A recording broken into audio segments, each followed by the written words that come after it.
Olá, crianças! Vamos para mais uma aula de história, certo?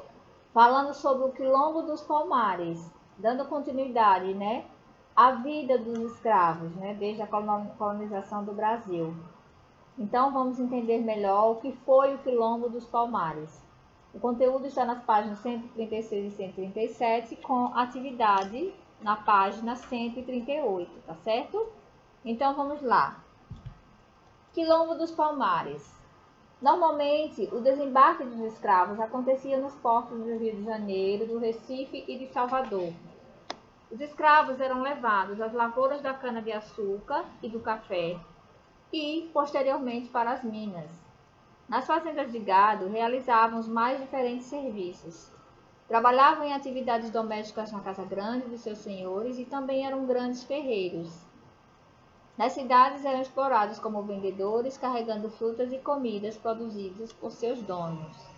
Então aí a gente está vendo, né, como era realmente a vida deles, né? Primeiro acontecia o desembarque, depois eles eram levados às lavouras da cana de açúcar e do café. Eles também eram úteis, né, nas fazendas de gado, onde realizavam os mais diversos serviços, né? Trabalhando em atividades domésticas dos senhores e também sendo grandes ferreiros. Eles também nas cidades, quando eram levados, né, eram explorados como vendedores, carregando frutas e comidas, né, dos seus donos, né, em grande quantidade, as frutas e as comidas, né, era assim que era a vida deles, o cotidiano. Para não fugirem, quando iam para as cidades, traziam cangas no pescoço.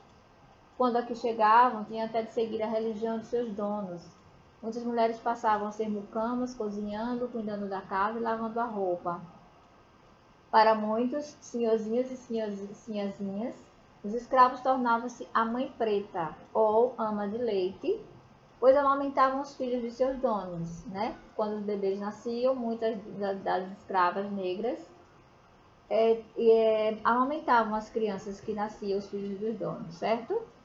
Muitas vezes os escravos eram atacados pelo banzo, que era uma doença causada pela saudade da sua terra natal, como eles eram retirados, né, de maneira força, né, de onde eles já tinham nascido. Então muitos deles sofriam, ficavam depressivos e até morriam, né, antes eles definhavam. Devido aos maus tratos, fugiam alguns, mas eram perseguidos pelo capitão do mato, uma espécie de feitor, que administrava o trabalho escravo e aplicava os castigos por desobediência ou fuga. Aqueles que eram mais assim rebeldes tentavam fugir, mas aí muitos deles não conseguiam, né? E aí quando eles eram pegos pelos capitães, né, pelo capitão do mato, que era, digamos assim, era o trabalhador dos senhores de engenho, então eles apanhavam, né, muitas vezes por desobediência e por terem fugido. Vamos conhecer então a história de Zumbi dos Palmares, que foi um homem muito importante, né, que lutou contra a escravidão no Brasil. Então, o mais famoso dos quilombos foi o Quilombo dos Palmares, em Alagoas. Esse quilombo ele era chefiado por Zumbi, que é esse homem da foto aí que a tia Giane trouxe para vocês. Houve 25 expedições que tentaram destruir o Quilombo dos Palmares, mas não tiveram sucesso. Diante de tal resistência, o governador de Pernambuco contratou o bandeirante paulista Domingos Jorge Velho para destruir o quilombo porque temia sua força. Zumbi ainda tentou resistir com alguns de seus homens, mas foi traído e preso. Como castigo, sua cabeça foi cortada, presa a um poste e exposta numa praça do Recife, para que servisse como exemplo aos demais escravos. Então aí a gente está vendo como foi a luta, né, também deste homem negro, para que defendesse todos os negros da época dele, certo? Mas infelizmente ele não conseguiu resistir. Ele tentou resistir, mas ele não conseguiu sair, né, da luta dos homens, né, dos homens senhores de engenho. Que então ele foi traído e foi preso inicialmente. Depois mataram ele e cortaram sua cabeça, né? E colocaram exposta em um poste, numa praça, para que todos vissem o que tinha acontecido com ele, para intimidar também os outros escravos. O primeiro ataque de Domingos Jorge Velho fracassou, porque ele queria então atacar os quilombos, né, onde os negros se refugiavam. Mas depois que ele recebeu um reforço de quase 3 mil homens, conseguiu entrar e massacrar os habitantes do Quilombo dos Palmares. Então a gente está vendo aí a imagem, né, de como era o Quilombo dos Palmares, como era o Quilombo deles esse Quilombo dos Palmares, onde estão presentes os índios ou os negros, né, no cotidiano deles. Vamos ver agora então atividades na página 138, certo? Baseado no que a gente estudou agora. Então vamos lá. Primeira questão. Os símbolos ajudarão você a encontrar o nome das cidades onde normalmente acontecia o desembarque dos escravos. Então são 3 cidades. Vamos lá. Pelo desenho que vocês depois vão fazer devagarzinho, vocês vão ver o que seria. Mas vamos lá. O primeiro é Recife, o segundo é Salvador e a terceira cidade é Rio de Janeiro. Então foram essas 3 cidades, né? Segunda questão. Pesquise em jornais, revistas ou internet informações sobre algumas comunidades quilombolas. Então vocês vão pesquisar, né? Fazer uma pesquisa de campo mesmo, saber na internet, em jornais, revistas, alguma comunidade, uma ou duas, vocês vão pesquisar. No estado do Pará, que é a letra A, e no Maranhão.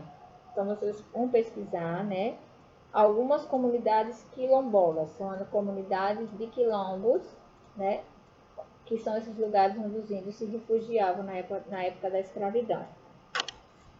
Terceira questão. Numere a segunda coluna de acordo com a primeira. Então, nós temos de um lado, na primeira coluna, África, o número 1, Senzala 2, Senhores 3 e Engenhos de Cana-de-Açúcar 4.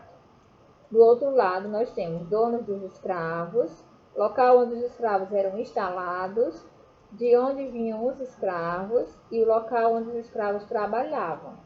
Então, aí como ficaria então? Vamos então voltar para a coluna 1. A África é o quê? Qual é a resposta que vocês acham que deveria responder aí? Exatamente, é de onde vinham os escravos. Então, é de lá que vinham os escravos da África.